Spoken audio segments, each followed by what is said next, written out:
All right, y'all, top of the hour, y'all. Rickey Smiley Morning Show. Hey, it is June is Black Music Month, so help me welcome back to the show, entertainment industry move maker, music activist, and the mother of Black Music Month. Y'all give it up for Dyana Williams.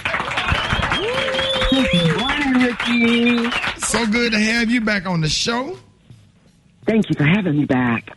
I'm talking about Father's Day week. Well, we getting it in. I'm so excited to have you. Now, in recent weeks, let me ask you this. In recent weeks, there have been a push to remove the term urban from how the industry categorizes albums, awards, and even radio formats. And some people think the term has racist roots. Now, how do you feel about that? You know, I'm kind of mixed. For me, it's black music. It always will be black music.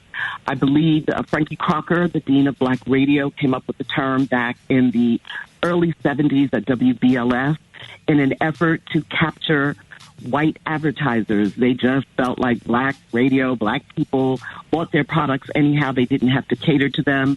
But in an effort to capture the white listeners that were listening to WBLS as well and to get advertisers, Frankie Crocker came up with the term urban contemporary, and it worked for a minute.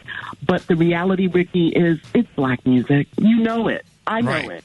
And Republic Records was on June 5th the first record company to remove urban from the label's verbiage in describing departments, employee titles, and music genres. And then on June 10th, the Recording Academy, also known as the Grammy organization, renamed the Best Urban Contemporary Album and Best Rap Song Performance categories to Best Progressive R&B Album and Best Melodic Rap Album, respectively.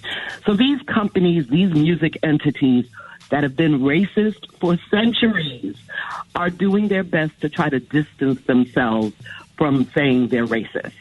And saying, oh, no, we don't want to call it urban anymore, but they don't want to call it black either. Right. So, you know, I just feel that it's white people grappling based on what's going on in our communities, are protesting the injustice, the murders of innocent, unarmed men and women. White people are trying to grapple with how to deal with, oh, I'm not racist. Oh, I love black people. And it's reflective at record companies and music organizations. And most of these companies do not pay their black executives righteously. They're not equitable. Okay? Well, I have a question. Big debate going on. Yes.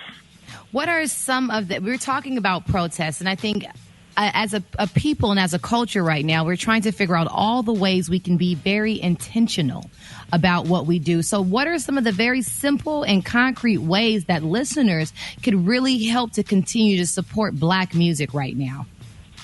Well, support the advertisers who advertise on the Rickey Smiley Morning Show. Let's start there. Support Urban One, which is the company, the parent company, Radio One. Support Kathy Hughes and Alfred Liggins as they do their best to maintain a 40-year company. We need to use our dollars wisely. Black people, our money goes out of our community in hours, whereas other communities, their money stays there longer.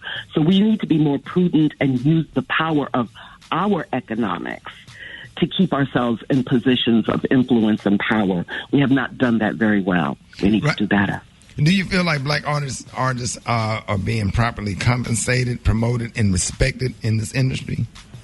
Absolutely not. Our artists are definitely not being compensated, which is one of the things that I'm working diligently with record companies to get them to change royalty rates, these horrible contracts that artists often sign, that it's like enslavement. You know, a lot of times people refer to record companies as plantations or banks that give you high interest loans. No, black artists are not compensated properly, and this has to change. All right. Thank you so much for coming on the show celebrating Black Music Month. Ladies and gentlemen, help me give it up for Miss Dyana Williams. And thank you so much for all of the work you've done and continue to do in recognition of black music. Thank you so much. Thank you, Rickey. Saluting you and your team. We're celebrating you as well in this concentrated month and beyond. Yes, ma'am. All right, y'all. Ladies, one more time, Miss Dyana Williams.